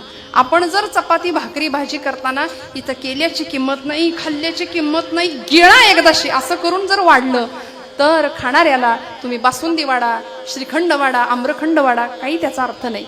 पण हेच तुम्ही साधी चटणी भाकरी सुद्धा छान देवाची द्वारी उभा क्षण भरी तेणे मुक्तिचारी साधी येल्या. समस्त पोळ्या करता करता, भाकऱ्या करता करता हरिपाठ जर केला तर हरिपाठाच्या संस्कारातनं तयार झालेली भाकरी आमच्या पतिदेवांनी, आमच्या मुलांनी, आमच्या घरातल्यांनी खाल्ली तर आचार किती समृद्ध होईल याची कल्पना करा. अन्नात जायते बुद्धी म्हटलंय. जसं अन्न तशी बुद्धीच घडेल, निर्माण होईल. त्यामुळे तुमच्या माझ्यावर खूप मोठी जबाबदारी. येथ वडील जे जे करीती तया नाम धर्म ठेविती त्याची येर अनुष्ठिती सामान्य सकल. मोठ्या माणसांवर प्रचंड मोठी जबाबदारी आहे. येणारा पुढचा काळ अत्यंत भीषण आणि भयावह आहे आमच्या लेकरांसाठी. लेकरं संख्येने कीर्तनाला सुद्धा कमीच दिसतात. तरुण पिढी कीर्तनाला संख्येने तुलनेने कमी दिसते. त्यामुळे येणारा काळ अत्यंत भयान भीषण आहे. याकरता आम्ही जागरूक असणं, सजग असणं अत्यंत महत्वाची, काळाची खूप मोठी गरज आहे. श्रोते हो, धर्मस्वरूप परमेश्वराला भजणं आणि त्याच्याकडं जे मागायचंय तेच मागणं. बघा तो दाता आहे, तो द्यायला बसलाय, पण काय मागायचं याचा विवेक आम्हाला संत चरित्र आणि महापुरुषांची, सत्पुरुषांची चरित्र शिकवतात. महाभारतातला असाच एक प्रसंग आहे. माझ्या हातातल्या उर्वरित वेळेमध्ये सांगण्याचा प्रयत्न करते. नारदीय पठडीचं एक खूप सुंदर आख्यान आहे. आपण सगळ्यांनी कधीतरी कदाचित ऐकलंही असेल. अर्थात नवीन काहीच नसतं, सगळंच सगळ्यांनी ऐकलेलं असतं बऱ्यापैकी, कारण तुम्ही बहुश्रुत आहात, सगळ्यांचं ऐकता. पण अतिशय सुंदर अशा पदांच्या माध्यमातून जुन्या कीर्तनकारांनी बहार आणि रंगवलेलं असं हे आख्यान आहे. महाभारतातली अशी एक व्यक्ती आहे की ज्या व्यक्तीची भक्ती ही जगाला दाखवण्याकरता नव्हती, जगाला दिसणारी नव्हती, पण परमात्मा गोपालकृष्णाला मात्र प्रिय होती. असे राजा शंतनूचे आणि गंगेचे पुत्र, गंगापुत्र पितामह भीष्म, गांगेय असं त्यांचं नाव, देवव्रत असं त्यांचं नाव. पितामह भीष्म भगवान गोपालकृष्णांची निस्सीम भक्ती करावी, जगाला दाखवणारी भक्ती नव्हती, वरवर दिसायला साथ होती अधर्माची. हस्तिनापूरच्या सिंहासनाशी एकनिष्ठ असलेले पितामह भीष्म प्राण गेला तरी चालेल पण सिंहासनाशी असलेली निष्ठा सोडणार नाही अशी प्रतिज्ञा केली होती. भीष्म प्रतिज्ञा होती. अधर्म समोर घडताना पाहत होते पण तरी सुद्धा कुरुकुलाची कौरव पक्षाची साथ सोडली नाही पितामह भीष्मांनी. पण हृदयामध्ये मात्र अधिष्ठान अखंड धर्माचं. धर्माची तू मूर्ती पाप पुण्य तुझे हाती. अखंड धर्माचं अधिष्ठान हृदयामध्ये. त्याच धर्म भावनेला धरून प्रत्येक कर्म हातून घडत होतं. वरवर दिसायला लोकांना अधर्माची साथ आहे असं वाटत होतं पण भगवंताचं अधिष्ठान कायम हृदयाशी. भगवंतांनी अखंड समजावून सांगितलं दुर्योधनाला पण दुर्योधन ऐकलं नाही. दोघही मदत मागण्याकरता आले होते द्वारकेला भगवंतांना. दुर्योधन सुद्धा आला होता आणि अर्जुन सुद्धा आला होता. युद्धासाठी मदत पाहिजे भगवंता तुझी. दुर्योधनाला नारायणी सेना सगळी दिली भगवंतांनी. सेना घेऊन दुर्योधन निघून गेला आणि अर्जुनाला भगवंत व्यंग करत कुचेष्ठेने थोडं विचारत होते, त्याला चिडवत होते की म्हणाले अर्जुना हार निश्चित है तेरी, हरदम रहेगा उदास. अरे माखन तो दुर्योधन ले गया, केवल छास बची तेरे पास. झालं ना सगळं सैन्य दुर्योधन घेऊन गेला. कसा जिंकायचंस तू, कसा धर्माचा विजय व्हायचा, परीक्षा घेत होते अर्जुनाची. पण भक्त कसा असतो बघा, मी धर्मासोबत आहे नव्हे, साक्षात कृष्णच धर्मरूपाने माझ्या सोबत आहे. धर्माची तू मूर्त पाप पुण्य तुझ्या हाती. अर्जुनाने सांगावं भगवंता, अरे भगवंत म्हणत होते हार निश्चित है तेरी, हरदम रहेगा उदास. माखन तो दुर्योधन ले गया, केवल छास बची तेरे पास. अर्जुन हसत होता. अर्जुन म्हणाला देवा जीत निश्चित है तेरी, दास नहीं हो सकता उदास. जीत निश्चित है मेरी, दास नहीं हो सकता उदास. अरे माखन लेकर क्या करूं, जो माखन चोर है मेरे पास. मला काय गरज आहे म्हणाले दुर्योधनाच्या त्याच्या ते सैन्याची. जाऊ दे ना मरू दे तिकडं, पण तू जिथे आहेस ना तिथे धर्म आहे. धर्म जिथे आहे तिथं विजय आहे. धर्माचं रक्षण केलं की धर्म आपला रक्षण करणार आहे. आणि हे जे कुरुक्षेत्रावर होणार आहे ते धर्माचं युद्ध होणार आहे. इथं तू आहेस म्हणजे धर्माचा विजय आहे. देवा इतका विश्वास भगवंतावरती. शिष्टाई करता गेलेले भगवंत अर्जुनाला दुर्योधनाला खूप समजावून सांगत होते पण ऐकलं नाही. शेवटी धर्मयुद्ध निश्चित झालं. कुरुक्षेत्रावर रणसंग्राम सुरू झाला. कौरवांची सेना पांडवांची सेना सज्ज झाली. भगवंतांची नारायणी सेना कौरवांच्या बाजूने लढतीये. स्वतः अखिल कोट ब्रह्मांडाचा नायक अर्जुनाच्या रथाचं सारथ्य करतायत. अर्जुन पार्थ धनंजय हातामध्ये शस्त्र घेऊन लढण्यास सिद्ध आहे. 18 अध्यायी गीता अर्जुनाच्या निमित्ताने तुम्हाला मला भगवंतांना सांगावी लागली. कारण समोरचा रणसंग्राम पाहिला, समोरचे आपलेच नातेवाईक आपतेष्ट पाहिले आणि हातपाय गळून गेले हो त्याचे. हातात शस्त्र गळून पडलं आणि म्हणाला देवा सिदंती मम गात्राणी मुखंच परिशिष्यती. माझे हातपाय गळून पडले, शस्त्र गळून पडतंय, घशाला कोरड पडली, मी करू लढू तरी कसा. आणि असा गर्भगळीत झालेला अर्जुन, त्याला भगवंत सांगतात हतो वा प्राप्स्यसि स्वर्गम जित्वा वा भोक्षसे महिम.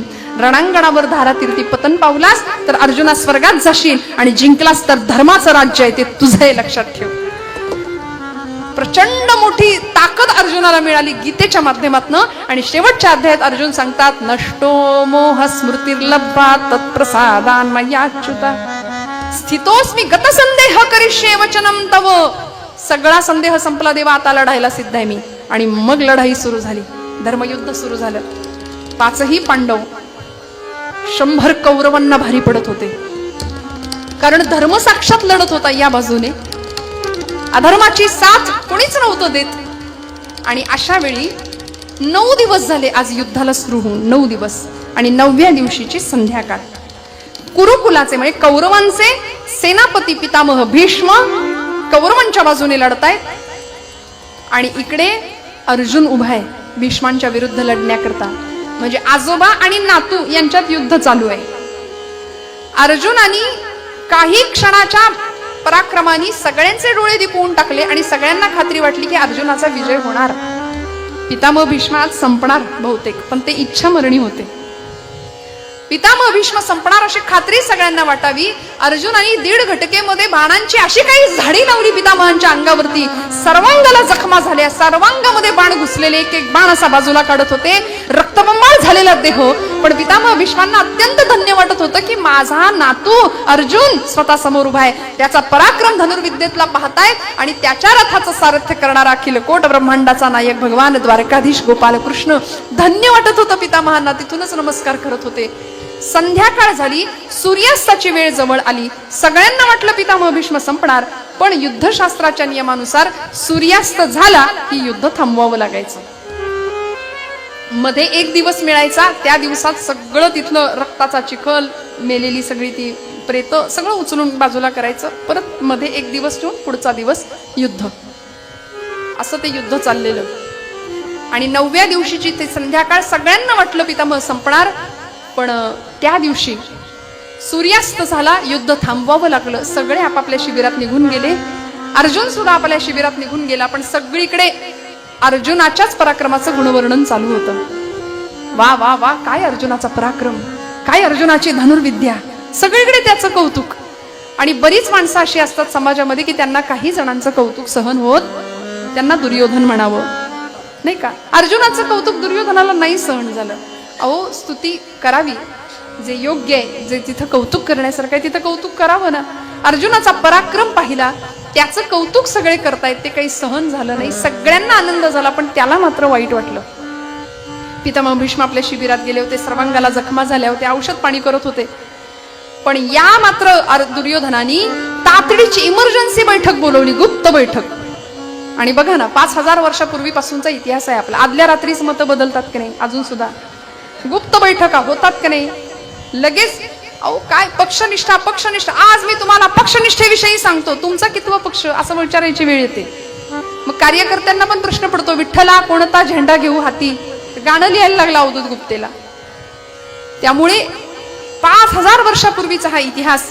दुर्योधनाने गुप्त बैठक बोलवली आणि या बैठकीला कोण कोण होतं कवी वर्णन करतात.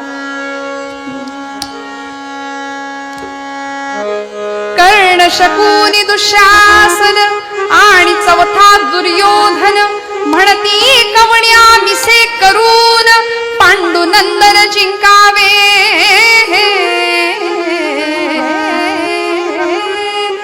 चार जण बैठकीला बसलेत. कोण कोण आहेत? कर्ण, शकुनी, दुःशासन आणि चौथा दुर्योधन. 4 जण. आपल्याकडे चौकडी असते, तिला काय म्हणतात, जाऊ दे ना, मी कशाला बोलू. पारापारावर कट्ट्या कट्ट्यावर बसलेली माणसं असतात. या देशाची क्रांती झाली पाहिजे, याला काही कळत नाही, त्याला काही कळत नाही, यांच्या हातात पत्ते, तुम्ही काय करता. अशी चौकडी बऱ्याच ठिकाणी आपल्याला आढळते. तशी दुर्योधनाने ही चौकडी बसवली आणि प्रश्न उपस्थित केला सगळ्यांच्या मध्ये. आज 9 दिवस झाले युद्धाला सुरुवात होऊन, माझे निम्म्यापेक्षा जास्त भाऊ संपले आणि पांडवांपैकी एकाही वीराला आपण संपू शकलो नाही. तेव्हा या युद्धामध्ये पराभव कुणाचा होणार, या युद्धामध्ये विजय कुणाचा होणार, असा दुर्योधन प्रश्न उपस्थित करतोय. कुणीच काही तिथं बोले ना, पण एक जण हसले. ते होते शकुनी मामा. ते हसले आणि ते नुसते शकुनी नव्हते, होते अपशकुनीच पात्र होतं ते महाभारतातलं, आपल्या सगळ्यांना माहिती. त्यांचं हसणं दुर्योधनाला कळलं आणि दुर्योधन म्हणाला, मामा बोला ना, काय बोलायचंय तुम्हाला, नुसते हसताय कशाला. काही जणांचं हसणं सुद्धा सूचक असतं बघा. बोला, नुसते हसू नका, बोला. शकुनी मामा म्हणले, बोलू, तुला आवडेल, हा बोला ना म्हणाले. आता असंही 11:15 होत आहेत, 11:30 पर्यंत होईल ना तुमचं बोलणं. हा होईल म्हणाले. मग बोला, पटकन बोला, काय बोलायचंय तुम्हाला. शकुनी मामा म्हणले, दुर्योधना, अरे फसलायस लेका, तू फसलायस, तुझ्या बरोबर कपटाने व्यवहार केला जातोय, तुला कळत नाही. मामा काय बोलायचंय, सरळ सरळ बोला. अरे वेड्या, पितामह भीष्म सेनापती आहेत कौरवांचे आणि रक्षण करतायत पांडवांचं. असा शत्रूला फितूर असलेला सेनापती काय कामाचा. सेनापती बदल पहिला, सेनापती बदलू आणि सेनापती बदलून सेनापती करू कोणाला, करू कौरव सेनेचा. शकुनी मामा म्हणतायत, दुर्योधना तुला एवढं कळत नाही का रे, एवढं कळत नाही. कोण आहे तुझ्या शेजारी बसलेला, जरा बघ, किती निष्ठावान आहे तुझ्याशी. प्राण गेले तरी चालतील, पण तुझ्याशी असलेली निष्ठा सोडणार नाही, त्याला कर सेनापती. कोण होता शेजारी. हा कर्ण तुझा प्रिय सखा, हा कर्ण तुझा प्रिय सखा, असता धरितोसी व्यर्थ काळजीला. यत शक्ती किती वर्णू, यत शक्ती किती वर्णू, भीतो मनी आणि ताची काळजीला. राम राम हरे हरे राम, राम राम राम हरे हरे.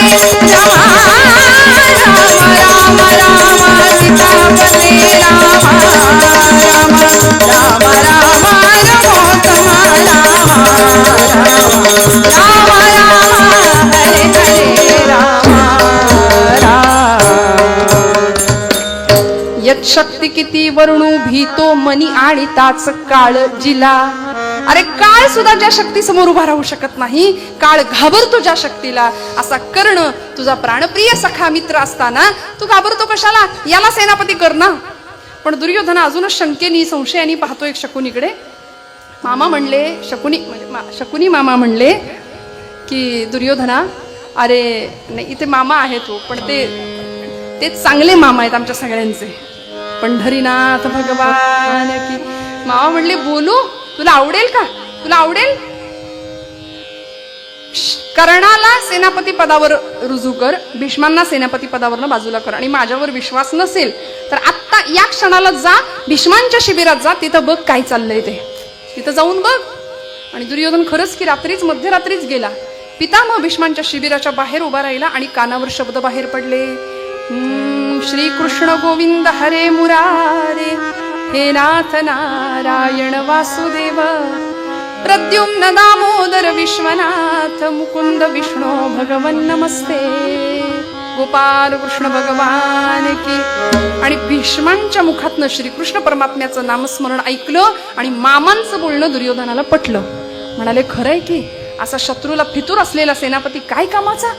जाऊ दे म्हणाले. आतमध्ये गेला, प्रवेश केला आणि भीष्मांना सांगितलं, आजोबा काय लावलंय? पितामह भीष्म म्हणले, राजा या वेळेला आत्ता तू माझ्या शिबिरात कशा करता आलास? कशा करता नाही, आज 9 दिवस झाले युद्धाला सुरुवात होऊन, माझे निम्म्यापेक्षा जास्त भाऊ संपले आणि पांडवांपैकी एकाही आपण वीराला मारलं नाही. या युद्धाचा परिणाम काय होणार? आपण पक्षपातीपणा करता, पांडवांचं रक्षण करता, नोकरी आमची करता, आणि रक्षण मात्र पांडवांचं त्या काळ्याचं करता, त्याची बाजू धरता. पितामह भीष्म म्हणले, राजा राजा राजा, अरे थांब, अरे कसला आरोप करतोस माझ्यावर? माझं वय बघ, माझ्या अंगावर झालेल्या जखमा बघ, वेळ बघ काय आहे. फार बोललास रे, जा आता झोप, जरा तू झोप, मलाही अशी विश्रांती घेऊ दे, फार बोललास, जा. दुर्योधन म्हणला, जातो, पण उद्याच्या दिवसात पांडव संपले पाहिजे. भीष्म चिडले, दुर्योधना काय म्हणलास? उद्याच्या दिवसात पांडव संपले पाहिजेत? अरे पांडवांना संपवणं, विजय मिळवणं हे काही माझ्या हातचं आहे? आणि त्यांच्यावर विजय मिळवण्याकरता आजपर्यंत तुझं केलेलं कर्म काय आहे की तुला जय मिळावा? आजपर्यंत केलेलं कर्म आठव. सत्याची बाजू आहे तुझी, धर्माची बाजू आहे तुझी. दुर्योधन म्हणतो, ते काही मला माहिती नाही, उद्याच्या दिवसात पांडव संपले पाहिजेत. पितामह भीष्म म्हणतात, दुर्योधना असले आरोप करतोस ना माझ्यावर, अर्जुनाच्या बाणांनी जेवढ्या जखमा झाल्या नाहीत ना, तेवढ्या जखमा तुझ्या शब्दांच्या बाणाच्या होत आहेत मला. आणि खरंय श्रोते हो, शब्दाची जखम शस्त्राच्या जखमेपेक्षा भयानक असते. शस्त्राची जखम भरून निघते, पण म्हणून शब्दांनी कुणाला दुखवू नये असं म्हणतो ना आपण, शब्दांनी कुणालाच नाही दुखवायचं. भीष्म म्हणे रे राया, लागती वाग्बाण काळ झाला की, समरी श्रम आता तुझ वदता फार काळ झाला की. जा जा, उशीर झालाय म्हणाले, आता बोलू नकोस काही, जा. निघाला. उद्याच्या दिवसात पांडव संपले पाहिजे, त्याचं आपलं तेच टुमणं. भीष्म संतापले. थांब म्हणाले. काय म्हणालास? उद्याच्या दिवसात पांडव संपले पाहिजे? ठीक आहे, उद्या हा भीष्म तरी तुमच्या मार्गातनं बाजूला होईल, नाहीतर पांडव तरी स्वर्गवासाला जातील. शपथ घेतो, प्रतिज्ञा करतो म्हणाले. उदयी कमारीन पंडू नंदना, नाही तरी देईन आपुले प्राण, हे देहांत प्रायश्चित्त घेईन, सत्य जाण राजेंद्रा. उद्या पांडव संपतील, नाहीतर हा भीष्म तुमच्या मार्गातनं बाजूला होईल, निष्पंडवी पृथ्वी करेन, अशी भीष्मांनी दुहेरी प्रतिज्ञा घेतली. पांडव तरी संपतील, नाहीतर मी तरी संपेन. तेव्हा याला बरं वाटलं. चला म्हणाला, हुश, आपलं काम झालंय. निघाला. त्याला असं वाटलं आपलं बोलणं कुणीच ऐकलं नाही, पण ऐकलं. अखिल कोट ब्रह्मांडाचा नायक कोण होतो? त्या द्वारावरती, भीष्मांच्या शिबिराच्या त्या दारावर उभा होता एक पहारेकरी, एक दूत होता. कोण होता तो? तिथे होता एक दूत माधवाचा, तिथे होता एक दूत माधवाचा, तिथे होता एक दूत माधवाचा, तिथे होता एक दूत माधवाचा.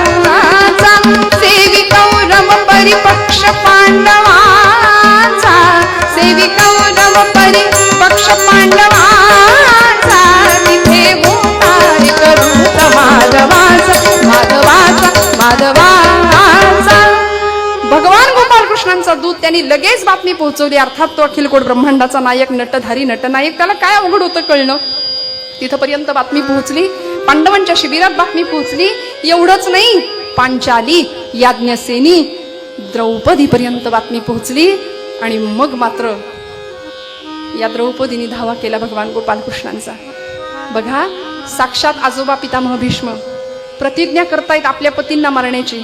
एक सौभाग्यवती स्त्री द्रौपदी सीता तारा मंदोदरी सताम पंचकन्याम स्मरे नित्यम वेदवाणी प्रवर्तते. ही द्रौपदी याज्ञसेनी होती, योजनगंधा होती.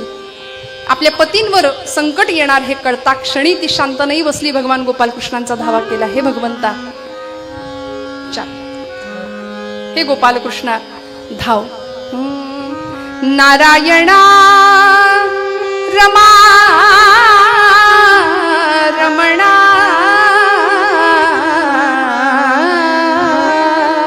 हे कृष्णा, हे गोविंदा, हे माधवा, हे ऋषिकेशा, धाव. माझ्या प्रत्येक संकटात तू धावलास ना. भर दरबारात दुःशासनाने मला केसांना धरून फरफटत ओढत आणलं होतंस, दयेची याचना करत होते, पण तू आलास, कुणीच नाही माझ्या कामी आलं. आता परत ये.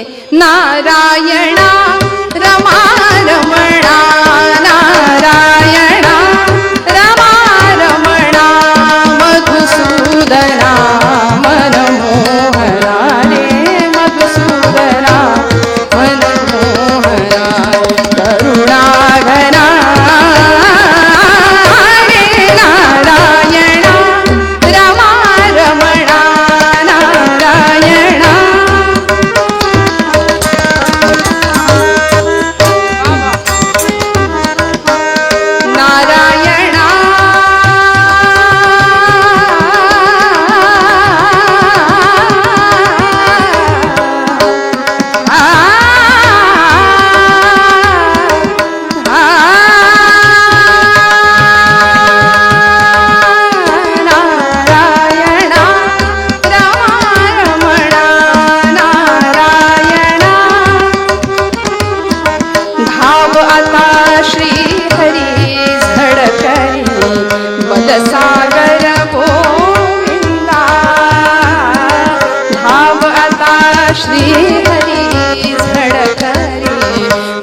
सागर गोविंदा, धावता श्री हरी झडकरी, बलसागर गोविंदा रे बलसागर गोविंदा, बलसागर गोविंदा, बलसागर गोविंदा रे, धावता श्री हरी झडकरी, बलसागर गोविंदा रे. तुझी आचरणी सादर वंदन, तुझी आचरणी सादर वंदन, तुझी आचरणी सादर वंदन, तुझी आचरणी सादर वंदन, तुझी आचरणी सादर वंदन, तुझी आचरणी, तुझी आचरणी सादर वंदन, करीतो परमानंदा, करीतो परमानंदा. दे प्रसादा व्यंकटेशा, दे प्रसादा व्यंकटेशा, जगताचा आनंदा रे नारायणा रमा रमणा.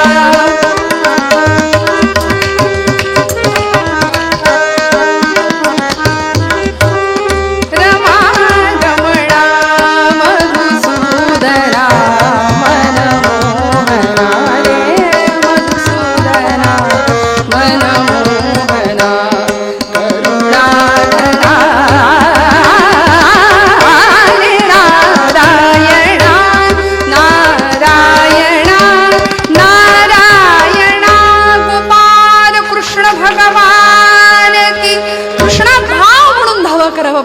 भगवंतांचा. आणि दूर कुठे होते भगवंत, दूर कुठे होते.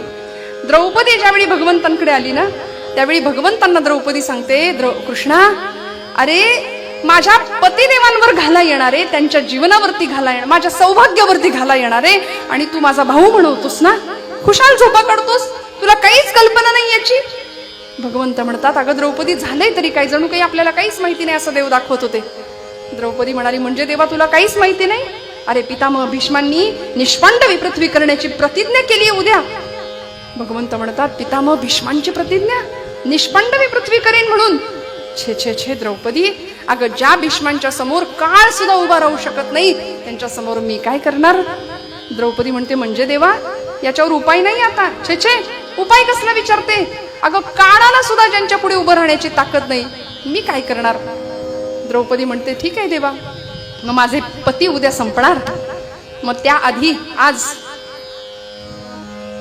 ज्या यज्ञवेदीतनं माझा जन्म झाला त्या यज्ञवेदीला माझा देह मी समर्पित करते, मी निघाले कृष्णा.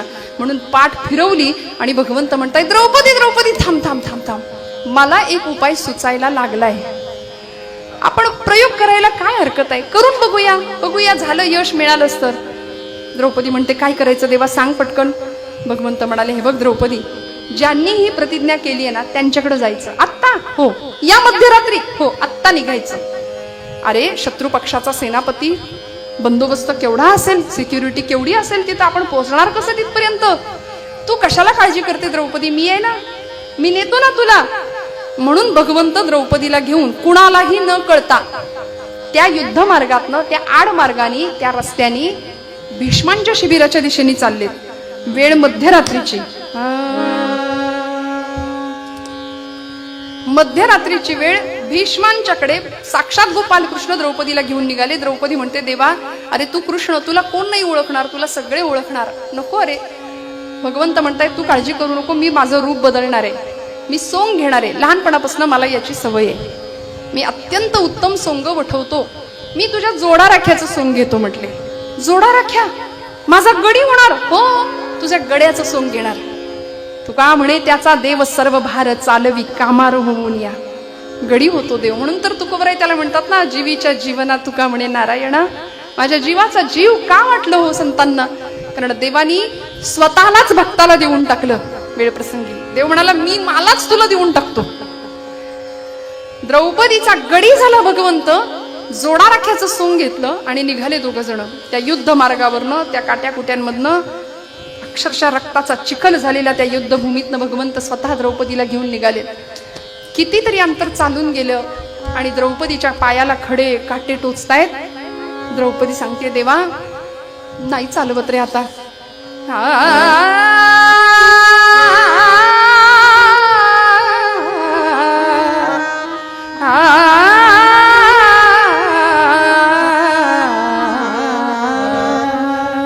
नाही रे चालवत देवा आता.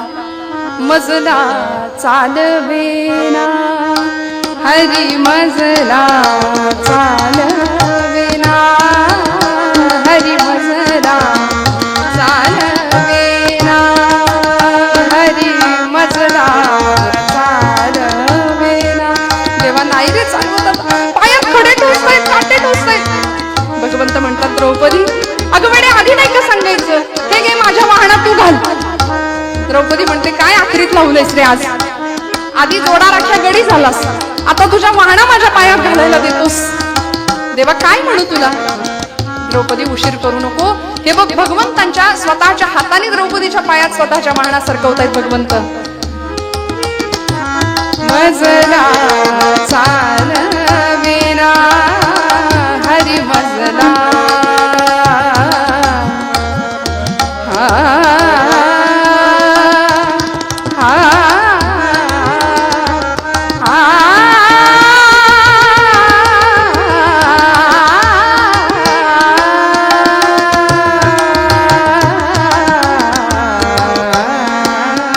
चालवेना हरी, मजला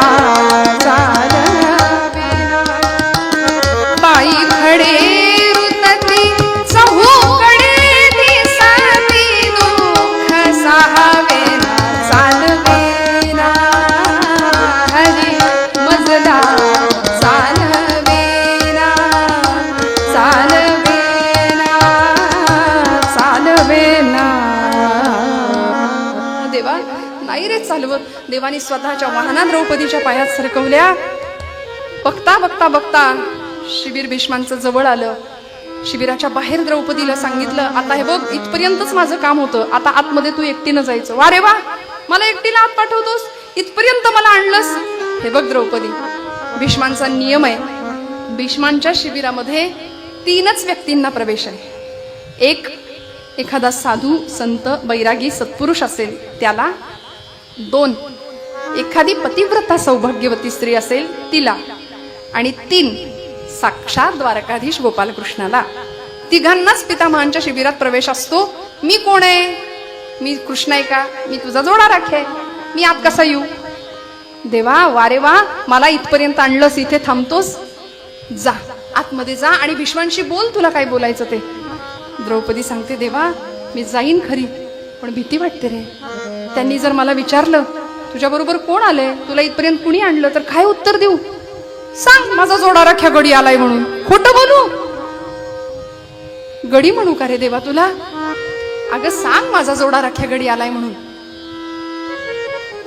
द्रौपदी जड पावलांनी आतमध्ये गेलीये. पितामह भीष्म मध्ये एक पडदा होता आणि त्याच्या पलीकडे पितामह भीष्म होते. सर्वांगात जखमा झालेल्या, अस्वस्थ झालेत, येरझाऱ्या घालतायत. दुर्योधन नुकताच निघून गेला होता ना. भीष्मांनी प्रतिज्ञा केली होती निष्पांडवी पृथ्वी करण्याची, आणि अस्वस्थ झालेत, येरझाऱ्या घालतायत आणि स्वतःलाच दूषण देतायत. अरे धिक्कार असो माझ्या या जीवनाचा म्हणाले. आपलेच नातवांना मारायचं, आपलीच वंशवेल तोडून टाकायची, असा कुणावर उद्या प्रसंग येऊ नये. उद्या ती द्रौपदी किंवा कुंती माझ्या समोर आली आणि मला विचारलं तर मी काय उत्तर देऊ असं म्हणायला आणि द्रौपदी समोर यायला. द्रौपदीने भीष्मांकडे पाहिलं, ओळखू नये म्हणून मुखावर असं घुंगट वस्त्र घेतलं होतं. पारदर्शक नमस्कार करण्याकरता खाली वाकली. हातातल्या कंकणांचा आवाज झाला आणि भीष्मांच्या मुखातनं शब्द बाहेर पडले, सौभाग्यवती भव. एवढं ऐकलं आणि द्रौपदीला हसू फुटलं. देवाला म्हणली, वारे वा, तुझी लीला. आणि मग उठली. भीष्मांना सांगितलं, आजोबा हा आशीर्वाद, सौभाग्यवती भव, हा आशीर्वाद या जन्माकरता की पुढच्या जन्माकरता? भीष्म संतापले, कोण आहेस तू? असा उलट प्रश्न विचारणारी तू कोण आहेस? या भीष्माचे शब्द काळाला सुद्धा खोटे ठरवता येत नाही, हे सगळे जगाला ठाऊक असताना असा प्रश्न विचारणारी तू कोण आहेस? आणि द्रौपदीने असं वस्त्र बाजूला केलं, मी द्रौपदी, पंडूराजाची सून, द्रुपद राजकन्या, तुमची नातसून, पांडवांची धर्मपत्नी. उद्या वैधव्याचा प्रसंग येणार आहे, उद्या निष्पांडवी पृथ्वी तुम्ही करणार, तुम्ही ही प्रतिज्ञा घेतलीये. म्हणून म्हटलं जाता जाता तुमचं दर्शन घ्यावं म्हणून इथं आली आहे. पितामह भीष्मांनी द्रौपदीला पाहिलं, कोण द्रौपदी तू? सर्वांग कंपायमान व्हायला लागलं, डोळ्यातनं घळघळ नेत्राश्रू व्हायला लागले. आणि द्रौपदीला पितामह भीष्म म्हणताय, द्रौपदी कोण आलंय तुझ्या बरोबर? कोण आलंय तुझ्या बरोबर, खरं सांग. द्रौपदी म्हणते, माझा जोडा राखे. कोण आलंय? माझा जोडा राख्या गडी आलाय. कोण आलंय द्रौपदी? माझा जोडा राख्या गडी आलाय.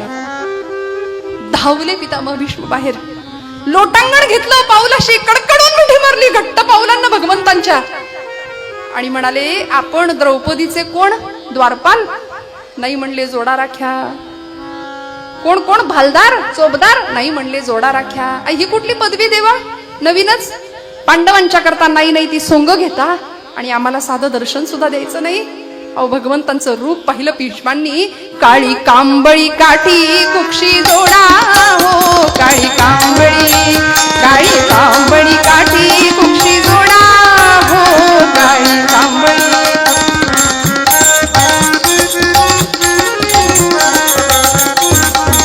काळी कांबळी काठी कुक्षी जोडा हो, काळी कांबळी. दया घन शोभला पायी तोडा हो, दया घन शोभला पायी तोडा हो, काळी कांबळी काठी कुक्षी जोडा. क्या बात आहे बाबा.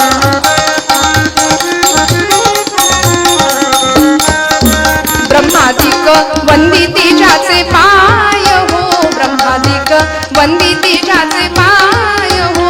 धन्य पिता, धन्य पिता प्रसविली ज्याची माय हो, धन्य पिता प्रसविली ज्याची माय हो, काळी कांबळी काठी कुक्षी जोडा हो, काळी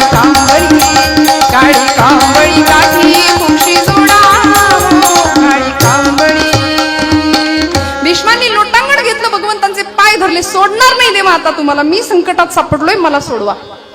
मज सोडवी दातारा कर्मापासून दुस्तरा. याला म्हणायचं हरदासाची कथा.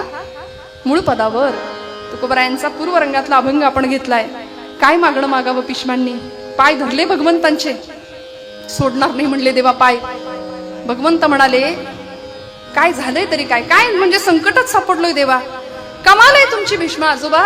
अहो, ज्या मुखानी पांडवांना मारण्याची प्रतिज्ञा घेता त्याच मुखानी द्रौपदीला आशीर्वाद देता, सौभाग्यवती भव. काय करायचं तुमचं? भीष्म म्हणाले देवा संकटात सापडलोय. भीष्म प्रतिज्ञा माझ्या शब्दांना म्हणतात, काळालाही माझे शब्द खोटे ठरवता येत नाही. तुम्हीच करा, सांगा आता काय करू, संकटात सापडलोय. भगवंत म्हणाले तुमच्या या संकटाशी माझा काही संबंध नाही. प्रतिज्ञा घेताना निष्पांडवी पृथ्वी करेन अशी प्रतिज्ञा घेताना मला विचारलं होतं का? नाही. मग द्रौपदीला सौभाग्यवती भव असा आशीर्वाद देताना मला विचारलं होतं का? नाही. मग माझा तुमचा काही संबंध नाही. चल चल द्रौपदी, झालंय आपलं काम म्हणले. झालंय. भीष्मांनी पाय पकडले, म्हणले देवा सोडणार नाही, आता नाही सोडणार. भगवंतांना सांगावं मला या संकटातनं सोडवा. मज सोडवी दातारा कर्मापासून दुस्तरा. धर्माची तू मूर्ती, पाप पुण्य तुझे हाती. देवा तू सकल सत्ताधीश आहेस, तू धर्माची मूर्ती आहेस ना, तू साक्षात धर्म आहेस ना. मग आता माझं पाप आणि पुण्य तुझ्या हातात आहे. आयुष्यभर कुरुकुलाची सिंहासनाची एकनिष्ठपणे सेवा केली, पण तुझं नाम कधी मुखातनं सोडलं नाही. भगवंता माझ्या पाप पुण्याचं पारडं आता तुझ्या हातात आहे, तू मला या कर्मबंधनातनं सोडवायचं. भगवंत म्हणतायत ठीक आहे भीष्मा, काय प्रतिज्ञा केली तुम्ही? उदयी कमारीन पंडुनंदन. ठीक, एवढीच केली का? नाही, पुढे बोललोय ना, नाही तरी देईन आपुले प्राण. मग झालं तर म्हणाले तुम्ही तुमची सुटका योग्य पद्धतीने केलेली आहे. उद्या निष्पांडवी पृथ्वी करेन अशी तुम्ही प्रतिज्ञा केली ना, मग आता तेवढं करू नका. म्हणजे द्रौपदीला आशीर्वाद दिलेला खरा ठरेल, सौभाग्यवती भव. मग आता तुमची प्रतिज्ञा खरी व्हावी म्हणून काय करायचं शिल्लक राहते? नाही तरी आपुले देईन प्राण. म्हणजे मग प्रतिज्ञा ही खरी ठरेल आणि द्रौपदीचा आशीर्वादही खरा ठरेल. झालं, तुमच्याकरता शिखंडी नावाचं पात्र तयार आहे म्हणाले आता महाभारतातलं, नाही का? शिखंडीच्या माध्यमातून भगवंतांनी पितामह भीष्मांचा अवतार कार्य संपवले. अर्थात इच्छामरणी असलेले पितामह भीष्म भगवंतांना सांगतायत देवा सांगा, जी आज्ञा असेल ती मान्य आहे. पितामह भीष्म भगवंत म्हणतायत नातवांना मारून आजोबांनी जिवंत राहण्यात काय अर्थ आहे? आपण इच्छामरणी आहात, त्यामुळे आता आपलं अवतार कार्य संपवावं अशी भगवंतांची आज्ञा पितामह भीष्म या प्रसंगात घेतात. आणि मग कुरुक्षेत्रावर अर्जुनाने केलेल्या बाणांच्या शय्येवरती पितामह भीष्म पडलेले आहेत. समोर पांडव आहेत, युधिष्ठिर आहे, धर्मराज आहे, साक्षात धर्म आहे, आणि भगवान गोपालकृष्ण. भगवंत म्हणतायत तुम्ही इच्छामरणी आहात, तुम्ही तुमचा अवतार कार्य संपवाल, तुमच्या करता काय हवंय ते मागा. जीवीच्या जीवनात तुका म्हणे नारायणा. या न्यायाने पितामह भीष्म म्हणतात देवा मला काय हवं? आयुष्यभर एकनिष्ठपणे अधर्माची साथ दिली, पण धर्माची मूर्त असलेल्या तुला मात्र मी कधीच नाही विसरलो. अखंड तुझं नाम मुखात घेतलं. बस आता या मुखानी सहस्र नामावली तुझी गाता यावी, या डोळ्यांनी तुझंच रूप शेवटच्या क्षणाला डोळ्यांनी दिसावं, बस एवढीच अपेक्षा आहे. आणि भगवंतांनी भीष्मांची ती इच्छा पूर्ण करावी. शरपंजरी पडलेले पितामह भीष्म सहस्रनामावली गातायत. युधिष्ठिराला सांगतायत यस्य स्मरण मात्रेण जन्म संसार बंधनात विमुच्यते नमस्तस्मै विष्णवे प्रभ विष्णवे. ओम विश्वं विष्णुर्वशक्कारो भूतभव्य भवत्प्रभुः भूतकृत् भूतभृद्भावो भूतात्मा भूतभावनः. सहस्रनाम, विष्णू सहस्रनाम स्वतः पितामह भीष्म तिथे गातायत, तिथे म्हणतायत. श्रोते हो, दत्त संप्रदायामध्ये दत्तावतारामध्ये श्री वासुदेवानंद सरस्वती टेंबे स्वामी महाराज असं म्हणतात, जो पितामह भीष्मांनी रचलेले या विष्णू सहस्रनामाचं रोज पठण करतो त्याच्या आजूबाजूला कायम भगवंतांचं सुदर्शन फिरत राहतं. ते सुदर्शन आपलं रक्षण करतं. जसा माऊलींचा हरिपाठ आपण रोज म्हणतो, जशी रामरक्षा आपण रोज म्हणतो, तसं हे भीष्मस्तुतीमय भीष्मांनी निर्माण केलेलं विष्णू सहस्रनाम कायम रोज गावं, कायम पठणात असावं हा दंडक. आणि मग पितामह भीष्म भगवंतांना सांगतायत की आता एवढंच कर भगवंता, मला जर द्यायचं असेल तर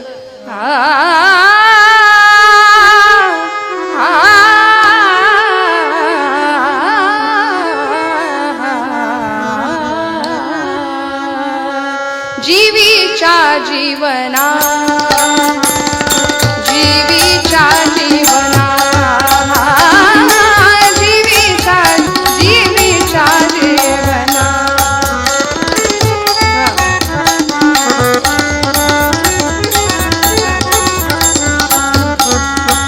तुका म्हणे नारायणा तुका म्हणे नारायणा नारायणा हो मज सोडविला तारा मज सोडविला तारा मज सोडविला तारा मज सोडविला तारा झालेली सेवा भगवंत चरणावर समर्पित करते. बोलत असताना काही वेडवाकडं गेलं असेल तर मोठ्या अंतकरणाने क्षमा करा. तुकोबरायांच्या अभंगाला श्रोते हो फक्त आपण अर्थाची पूजा बांधू शकतो, अभंग नाही सोडवू शकत. कारण तुकोबरायांची भावावस्था ज्ञानोबरायांची भावावस्था आम्हाला नाही कळणार. आम्ही साधी सामान्य प्रापंचिक माणसं आहे, फक्त अर्थाची त्या शब्दांची पूजा करू शकतो. आपण सर्व कीर्तनावर कीर्तनकारांवर नितांत प्रेम करणारी मंडळी आहात. या कुटुंबियांच्या या सोहळ्यामध्ये आपण सर्व जण अत्यंत उत्साहाने सहभागी होता. संप्रदायातली खूप निष्ठावंत गायक वादक मंडळी उपस्थित आहेत. मनापासून सगळ्यांच्या चरणारविंदी कृतज्ञतापूर्वक वंदन करते. दोनही साथीदारांना वंदन करते. या परिवाराला मनापासून धन्यवाद देते. सगळ्यांच्या चरणी ऋण व्यक्त करते आणि सेवेला विराम देते. कर्मापासूनी दुष्करा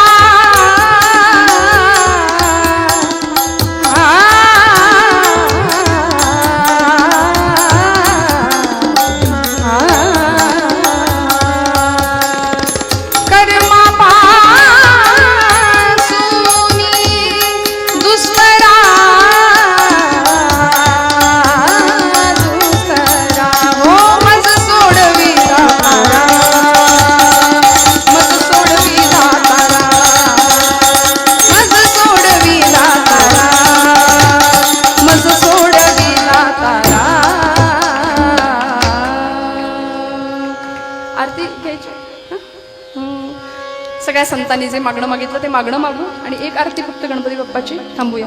हे चिदान देगा देवा तुझा